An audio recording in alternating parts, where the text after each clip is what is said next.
जय हिंद साथियों, SSC MTS का एग्जाम आपका हो चुका है। आज की सभी शिफ्टें हो चुकी हैं। तो अब अगर बात करें जिनका साथियों 1 अक्टूबर से लेकर पूरी अक्टूबर तक, पूरी नवंबर तक साथियों जब भी पेपर है आपका, कल है, परसों है या आने वाले कुछ दिन के बाद है, मैं कहूंगा ये 25 क्वेश्चन मैं साथियों लेकर आया हूं पिछली सभी शिफ्टों पर आधारित। मेरा मानना है कि आप अगर साथियों इन सभी क्वेश्चंस को देख लेते हो तो मेरा मानना है कि आपको हार का सामना नहीं करना पड़ेगा आपके एग्जाम में। और एसएससी ने जैसा कि मना किया है एनालिसिस से, तो ये मैं एनालिसिस नहीं करवा रहा हूं साथियों। आपके जो एक्सपेक्टेड क्वेश्चन बनते हैं, जो आने की संभावना है साथियों, तो संभावना के आधार पर मैं आपको ये क्वेश्चन करा रहा हूं, क्योंकि पिछले कई सालों का साथियों एक्सपीरियंस है। तो मेरा मानना है कि जो संभावना हो सकती है वो संभावना साथियों कभी जाया नहीं जाती है, क्योंकि मेहनत कभी इंसान की जाया नहीं जाती है। तो मैं आपको ये 25 क्वेश्चन दे रहा हूं, उसके बाद उसके साथ ही साथ साथियों इंपॉर्टेंट फैक्ट भी मैं आपको बताऊंगा जहां से आपके डायरेक्ट क्वेश्चन बनेंगे। तो आप बहुत धैर्य के साथ साथियों अगर इस क्लास को पूरा वॉच कर लेते हैं तो मेरा मानना है कि जो आपका जीएस में स्कोर होगा ना साथियों, वो बहुत आला दर्जे का आपका स्कोर होगा। ठीक है ना। तो पहला क्वेश्चन आपकी स्क्रीन पर है कि निर्देशक सिद्धांत ये संविधान से लिए गए, यानी कि कौन से देश के संविधान से लिए गए हैं। जो राज्य के नीति निर्देशक सिद्धांत होते हैं ये आप सभी लोग जानते हैं, ये आयरलैंड के संविधान से लिए गए। ये बात आप सभी को पता है। लेकिन अब सवाल देखिए, शिफ्ट्स बहुत सारी होंगी। अब सवाल कहां से पूछा जाएगा मैं आपको बता रहा हूं। देखिए अमेरिका के संविधान से भारत के संविधान में क्या क्या चीजें ली गई। अगर आपसे पूछे कि जो संविधान, भारतीय संविधान की प्रस्तावना है, ये कौन से देश के संविधान से ली गई है, तो अमेरिका के। बहुत आराम से मौलिक अधिकार कौन से देश के संविधान से लिए गए हैं, तो अमेरिका के संविधान से। जो निर्वाचक मंडल होता है ना, निर्वाचक मंडल पता क्या होता है?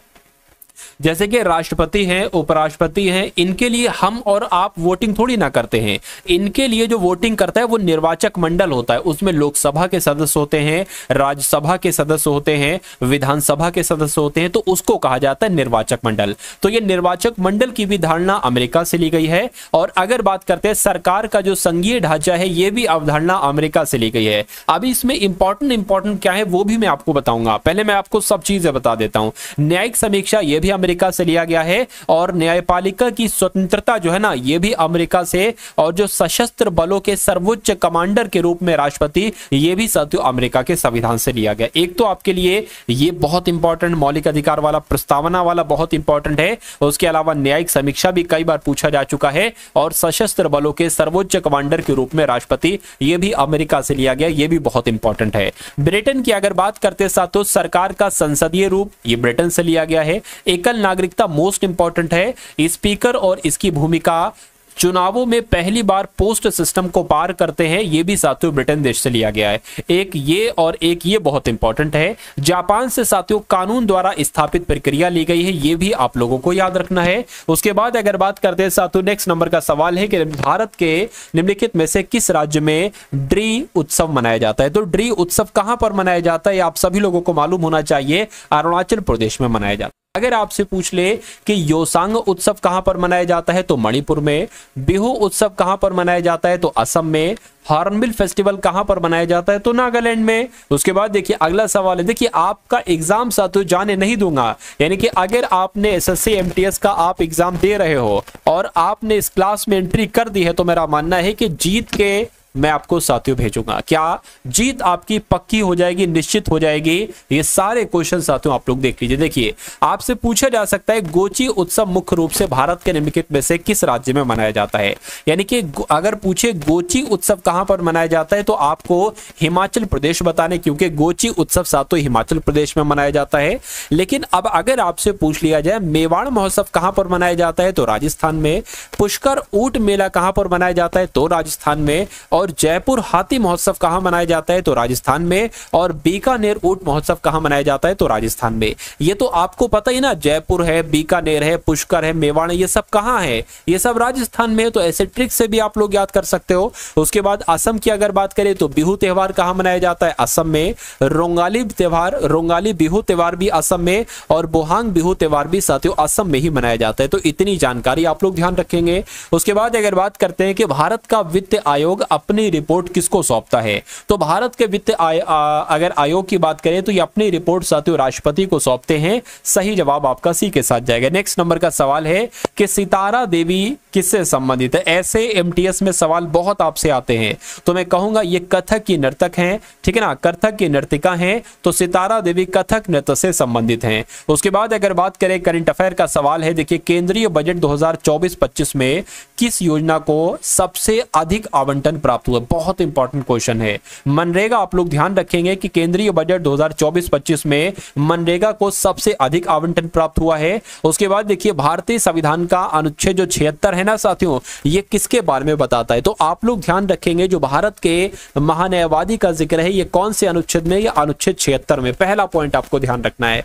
लेकिन अगर आपसे साथियों यहां पर बहुत सारी चीजें साथियों देखिए पूछी जा सकती हैं। अगर आपसे संवैधानिक निकाय के बारे में पूछ लिया जाए, इसके वित्त आयोग के बारे में, तो वित्त आयोग का गठन की बात साथियों कौन से अनुच्छेद में की गई है? अनुच्छेद 280 में। संघ लोक सेवा आयोग का जिक्र कौन से अनुच्छेद में किया गया? अनुच्छेद 315 से लेकर 323 में संघ लोक सेवा आयोग की अलग अलग बातें कही गई हैं। और चुनाव आयोग का जिक्र जो किया गया है वो अनुच्छेद 324 में किया गया है, ये भी आप लोग ध्यान रखेंगे। उसके बाद अगर बात करते हैं, नेक्स्ट नंबर का सवाल है साथियों आपकी स्क्रीन पर कि जो रोवर्स कप होता है, रोवर्स कप ये किस खेल में दिया जाता है? तो मैं कहूंगा ये आपका फुटबॉल के खेल में दिया जाता है। ये आप सभी लोग यहां पर क्या रखेंगे साथियों? याद रखेंगे। अब उसके बाद साथियों सवाल क्वेश्चन आपसे कहां से पूछे जा सकते हैं ये भी आप लोग देख लीजिए। अगर आपसे कहे कि उबेर कप कौन से खेल में दिया जाता है, तो बैडमिंटन में दिया जाता है।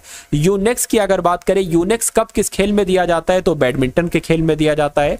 वॉकर कप किस खेल में दिया जाता है? तो गोल्फ के खेल में। और व्हाइटमैन कप किस खेल में दिया जाता है? तो टेनिस के खेल में। और विलियम जोन्स कप किस खेल में दिया जाता है? तो साथियों बास्केटबॉल के खेल में दिया जाता है।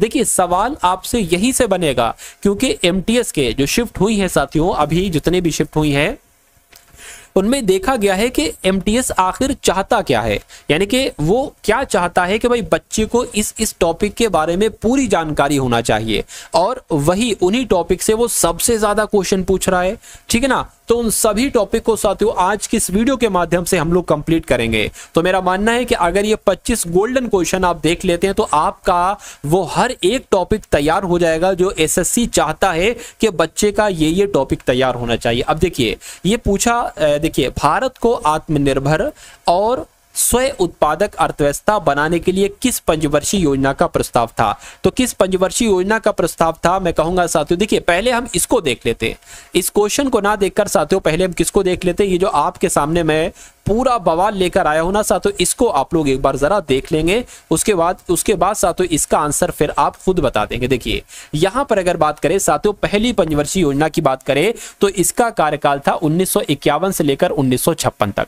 इसमें लक्ष्य जो रखा गया था ना साथियों वो ये रखा गया था कि भैया 2.1% अगर हो जाता है तो हिसाब किताब सही हो जाएगा, लेकिन जो वास्तविक लक्ष्य आया वो 3.6 आया। ये इतना इंपॉर्टेंट नहीं है, इंपॉर्टेंट ये है कि पहली पंचवर्षीय योजना किस मॉडल पर आधारित थी? तो हेरोड-डोमर मॉडल पर आधारित थी। पहली पंचवर्षीय योजना में किस पर ज्यादा जोर दिया गया? तो ये कृषि पर केंद्रित थी। ये सफल योजना रही, यानी कि जितना कामयाबी का दर रखा गया था उससे ज्यादा साथियों कामयाबी मिली। चलिए दूसरी पंचवर्षीय योजना की बात करें तो 1956 से 61 इसका कार्यकाल रहा। इसमें थोड़ा सा कम साथियों विकास रहा, ठीक है ना। खैर अगर आपसे पूछे इस पंचवर्षीय योजना ये किस पर आधारित है तो पीसी महालनोबिस योजना इसको कहते हैं, यानी कि पीसी महालनोबिस मॉडल पर साथियों ये योजना आधारित थी।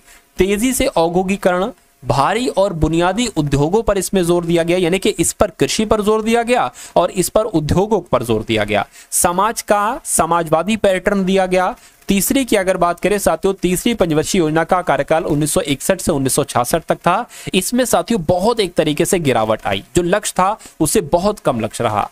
भारत को आत्मनिर्भर बनाने के लिए और स्वयं उत्पादक अर्थव्यवस्था यहां पर ये पंचवर्षीय में दी गई। अब देखिए सवाल आपसे जो पूछा जा रहा है ना, यही तो सवाल है। जरा इस सवाल को देखिए और इस पॉइंट को देखिए, ऐसे एसएससी एमटीएस साथियों सवाल बनाती है। तो अगर आप टारगेट सिलेक्शन से साथियों पढ़ते हैं तो आप हर एक क्वेश्चन बहुत आराम से कर लेंगे। देखिए भारत को आत्मनिर्भर बनाने के लिए और स्वयं उत्पादक अर्थव्यवस्था ये किस पंचवर्षीय योजना का प्रस्ताव है? तो मैं कहूंगा ये तो तीसरी पंचवर्षीय योजना का प्रस्ताव है। आंसर आंसर आपका बी के साथ जाएगा। अगर बात करें क्योंकि साथियों विकास दर 5.6 की जगह 2.8 रही, इसलिए ये योजना असफल मानी गई और विकास से रक्षा और विकास यहां पर असफल ये कुल मिला के योजना मानी गई थी। उसके बाद देखिए नेक्स्ट नंबर का सवाल है कि राष्ट्रीय डेयरी अनुसंधान संस्थान, ये साथियों इसका मुख्यालय कहां पर है मुझे बताइए। तो इसका मुख्यालय साथियों कहां पर है? हरियाणा में इसका मुख्यालय है।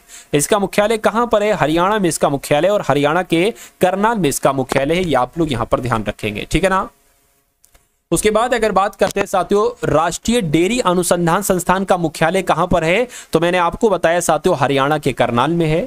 भारतीय कृषि अनुसंधान परिषद के, ठीक है ना, तत्वावधान में एक प्रमुख अनुसंधान संगठन है ये। चलिए उसके बाद देखिए अगला सवाल है आपकी स्क्रीन पर। यहां पर अगर बात करिए बहुत इंपॉर्टेंट साथियों, एक तरीके से ये कहीं ना कहीं यहां से बहुत सारी चीजें आपके एग्जाम में आपसे पूछी जाएंगी, तो बहुत अच्छे तरीके से इन सभी चीजों को साथियों आपको देखना है, क्योंकि मैं वही चीजें सिर्फ लाया हूं जो आपसे एग्जाम में साथियों पूछी जाए। कोई आलतू फालतू की चीज में आपके लिए साथियों लेकर नहीं आया हूं। चलिए भाई यहां पर अगर बात करते हैं कि 1857 का जब विद्रोह हुआ था उस समय भारत के गवर्नर जनरल कौन थे, तो उस समय भारत के गवर्नर जनरल कौन थे? लॉर्ड कैनिंग थे। चलिए कोई दिक्कत नहीं है। लॉर्ड कैनिंग का कार्यकाल कब से कब तक रहा? 1856 से लेकर 1861 रहा। तो 1857 की क्रांति जो हुई थी वो इन्हीं के कार्यकाल में तो हुई थी साथियों। चलिए तो सिपाही विद्रोह यानी कि 1857 क्रांति के विद्रोह के दौरान भारत के ये वायसराय थे, ठीक है। 1857 का विद्रोह भारत के इतिहास में एक महत्वपूर्ण मील का पत्थर है जो लॉर्ड कैनिंग के गवर्नर जनरल के दौरान हुआ, इसको हम लोग पढ़ चुके हैं। उसके बाद देखिए सिपाही विद्रोह कह लो या 1857 का विद्रोह कह लो या स्वतंत्रता का पहला युद्ध कह लो, या 1857 में ब्रिटिश शासन के खिलाफ व्यापक लेकिन असफल विद्रोह था। ये एक असफल विद्रोह हुआ था। चलिए उसके शासनकाल की कुछ घटनाएं हम लोग देख लेते हैं। किसके शासनकाल की? लॉर्ड कैनिंग के कार्यकाल में जो महत्वपूर्ण चीजें हुई उनको देख लेंगे। पहला तो मैंने आपको बताया कि 1857 का विद्रोह लॉर्ड कैनिंग के कार्यकाल में हुआ था। 1857 में कलकत्ता, मद्रास और बॉम्बे में 3 विश्वविद्यालय की स्थापना हुई थी। आपसे बहुत पूछा जाता है कि इन 3 विश्वविद्यालय की स्थापना किसके कार्यकाल में हुई, तो लॉर्ड कैनिंग के कार्यकाल में हुई। भारत सरकार अधिनियम 1858 के द्वारा ईस्ट इंडिया कंपनी का उन्मूलन और राजा रानी को नियंत्रण का हस्तांतरण जो दिया गया वो लॉर्ड कैनिंग के कार्यकाल में दिया गया। और जो भारतीय परिषद अधिनियम ये पास हुआ 1861 वाला, ये भी लॉर्ड कैनिंग के ही कार्यकाल में पास हुआ। उसके बाद देखिए अगले नंबर का सवाल है, पेरिस ओलंपिक 2024 में भारतीय दल का शेफडी मिशन कौन था? तो साथियों भारत दल का शेफडी मिशन कौन था? गगन नारंग था। ये आप सभी लोग यहां पर याद रखेंगे। उसके बाद देखिए बाबर को किसके द्वारा पानीपत पर आक्रमण करने और इब्राहिम लोदी को अस्थिर करने के लिए आमंत्रित किया गया था? तो आप लोगों को मालूम होना चाहिए साथियों दौलत खां इसका सही जवाब हो जाएगा। कैसे? बाबर को दौलत खां के द्वारा पानीपत पर आक्रमण करने और इब्राहिम लोदी को अस्थिर करने के लिए आमंत्रित किया गया था। पानीपत की दूसरी लड़ाई की अगर बात करें तो ये 1556 में हुई थी। यह हेमू विक्रमादित्य और अकबर के बीच लड़ी गई थी। दिनांक की अगर बात करें तो 5 नवंबर 1556 को। पानीपत की तीसरी लड़ाई कब हुई थी? 1761 में हुई थी। ये मराठों और अहमद शाह अब्दाली या कह लो या अहमद शाह दुर्रानी के बीच लड़ा गया था। ये डेट की अगर बात करें 14 जनवरी 1761 को हुई थी।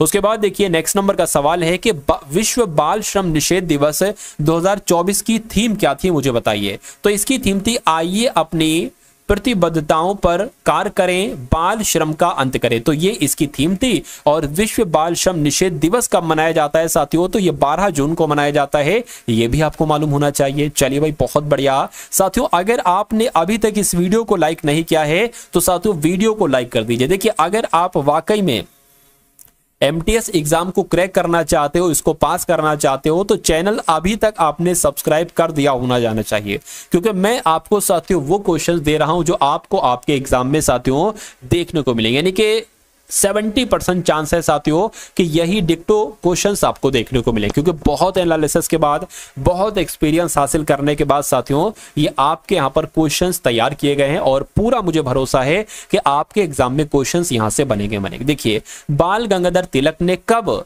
स्वराज मेरा जन्मसिद्ध अधिकार है ये वाला साथियों नारा दिया था? तो साथियों कब दिया था मुझे बताइए। तो बाल गंगाधर तिलक ने साथियों कब, तो 1916 में। कब बाल गंगाधर तिलक ने कब, 1916 में। तो यहाँ पर 1916 आ जाएगा। विश्व स्वराज मेरा जन्मसिद्ध अधिकार है, ये नारा दिया था, आप लोग ध्यान रखेंगे। बाल गंगाधर तिलक की अगर बात करें तो आप लोग ध्यान रखेंगे, उन्होंने 2 समाचार पत्र शुरू किए थे जो मराठी में, ठीक है ना, मराठी में केसरी और अंग्रेजी में मराठा थे। उसके अलावा उन्होंने 1893 ईस्वी में गणपति महोत्सव, ये बहुत पूछा जाता है, 1893 में गणपति महोत्सव और 1895 में शिवाजी महोत्सव का आयोजन किया था। डायरेक्ट आपसे पूछा जाता है कि गणपति महोत्सव और शिवाजी महोत्सव का आयोजन किसने शुरू किया था, तो बाल गंगाधर तिलक ने शुरू किया था। और बाल गंगाधर तिलक जी ने ही साथियों स्वराज मेरा जन्मसिद्ध अधिकार है और मैं इसे लेकर रहूंगा, ये नारा दिया था। और उनको लोकमान्य की उपाधि से भी नवाजा गया था। किसको? बाल गंगाधर तिलक को। तो इतने इंपॉर्टेंट फैक्ट आपके बन जाते हैं यहां से। क्या क्वेश्चन नहीं बनेगा? क्वेश्चन और कहां से बनेगा साथियों? क्वेश्चन इससे बाहर आपका जा ही नहीं सकता। तो ये तो एक क्लास है साथियों। ऐसी अगर मान लीजिए बहुत सारी जितनी क्लास में आपको करा देता हूं, अगर आप कर लेते हैं तो आपका एक सिंगल क्वेश्चन भी साथियों बाहर नहीं जा सकता, चाहे वो जीएस हो, चाहे वो रीजनिंग हो, चाहे मैथ हो या चाहे इंग्लिश हो। देखिए, निजता का अधिकार किस अनुच्छेद के तहत साथियों है, मुझे बताइए। निजता के अधिकार की जब हम बात करते हैं, किसकी निजता के अधिकार की बात करते हैं, तो ये तो साथियों अनुच्छेद 21 में इसका जिक्र किया गया है। अच्छा, अगर आपसे पूछ लिया जाए कि कानून के समक्ष समानता, यानी कि कानून सबके लिए समान होगा, इसकी बात कौन से अनुच्छेद में की गई है, तो अनुच्छेद 14 में की गई है। सार्वजनिक रोजगार के मामले में अवसर की समानता, यानी कि जो रोजगार है उसमें सभी को समान अधिकार दिया जाएगा, इसकी बात कौन से अनुच्छेद में की गई है, अनुच्छेद 16 में की गई है।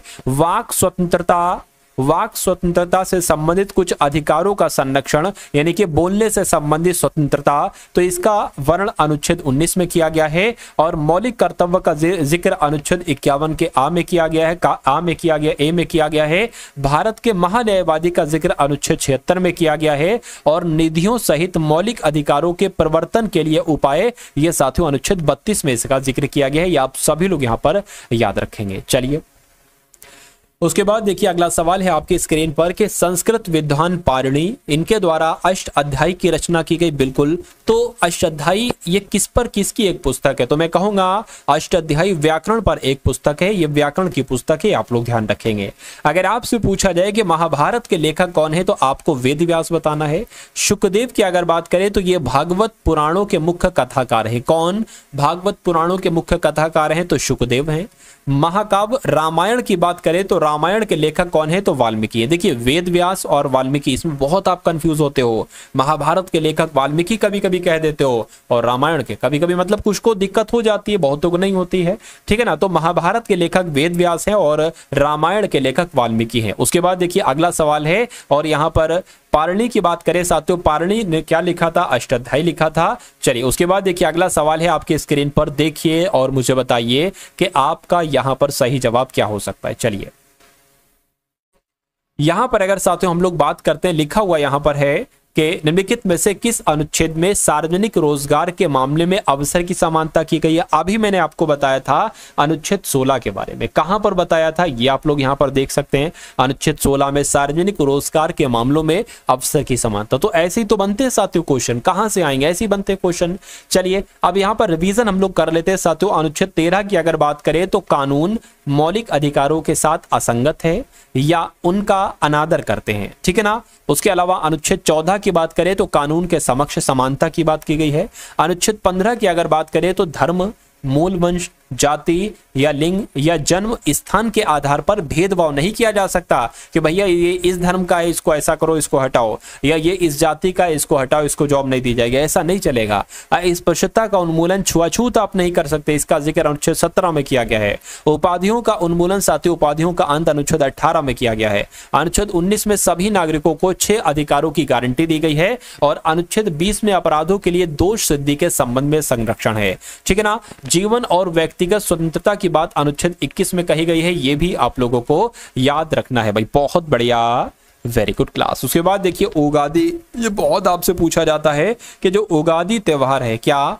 जो उगादी त्योहार है साथियों ये किस राज्य में किया जाता है बताइए। तो उगादी त्योहार आपको मालूम होना चाहिए आंध्र प्रदेश में किया जाता है। कहां पर किया जाता है उगादी त्योहार, कहां का है साथियों, आंध्र प्रदेश का है, आप लोग ध्यान रखेंगे। उसके बाद जरा देख लीजिए कि मध्य प्रदेश में कौन कौन से त्योहार होते हैं और कौन कौन से आपसे पूछे जाते हैं। देखिए खजुराहो की गुफाएं मध्य प्रदेश में, तो खजुराहो त्योहार मध्य प्रदेश का है। तेजाजी त्योहार मध्य प्रदेश का है। लोंग रंग उत्सव मध्य प्रदेश का है। हिमाचल प्रदेश की अगर बात करें तो रख दुमनी हिमाचल प्रदेश का है। गोची त्योहार हिमाचल प्रदेश का है। ओणम त्योहार केरल का है और विशु त्योहार केरल का है और उगादी त्योहार आंध्र प्रदेश का है। तो ये सारी जानकारी आप लोग ध्यान रखेंगे। उसके बाद देखिए अगले नंबर का सवाल है आपकी स्क्रीन पर कि राणा प्रताप सागर बांध ये कौन सी नदी पर है। तो ये कौन सी नदी पर है ये आपको मालूम होना चाहिए। ये साथियों चंबल नदी पर है, ठीक है ना। और ये किस राज्य में स्थित है तो ये भी मैं आपको बता देता हूं। ये साथियों राजस्थान में स्थित है। कहां पर स्थित है, ये राजस्थान में स्थित है भाई। बहुत बढ़िया, वेरी गुड क्लास। चलिए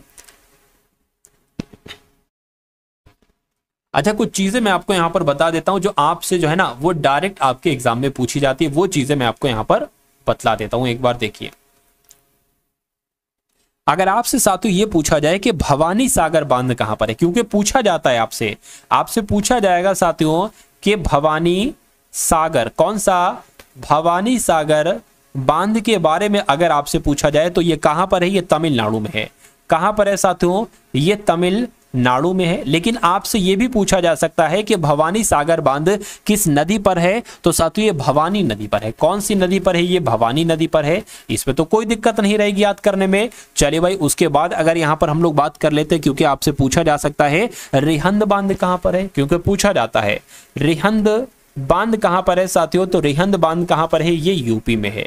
कहां पर है साथियों, यूपी में है, आप लोग ध्यान रखेंगे। लेकिन कौन सी नदी पर है, तो ये साथियों रिहंद नदी पर है। क्या ये रिहंद नदी पर है, ये भी आप लोगों को यहां पर ध्यान रखना है, ठीक है ना। चलिए उसके बाद अगर बात करते हैं साथियों, आप लोग ध्यान रखेंगे बिसालपुर बांध आपसे पूछा जाता है। क्या बिसालपुर बांध, अगर आपसे बिसालपुर बांध के बारे में अगर आपसे पूछ लिया जाए कि बिसालपुर बांध कहां पर है, तो आप क्या बताएंगे साथियों, आपको राजस्थान बताना है। आपको क्या बताना है साथियों, आपको राजस्थान बताना है कि बिसालपुर बांध राजस्थान पर है और कौन सी नदी पर है, तो ये साथियों बनास नदी पर है। ये जानकारी आपको याद रखना है।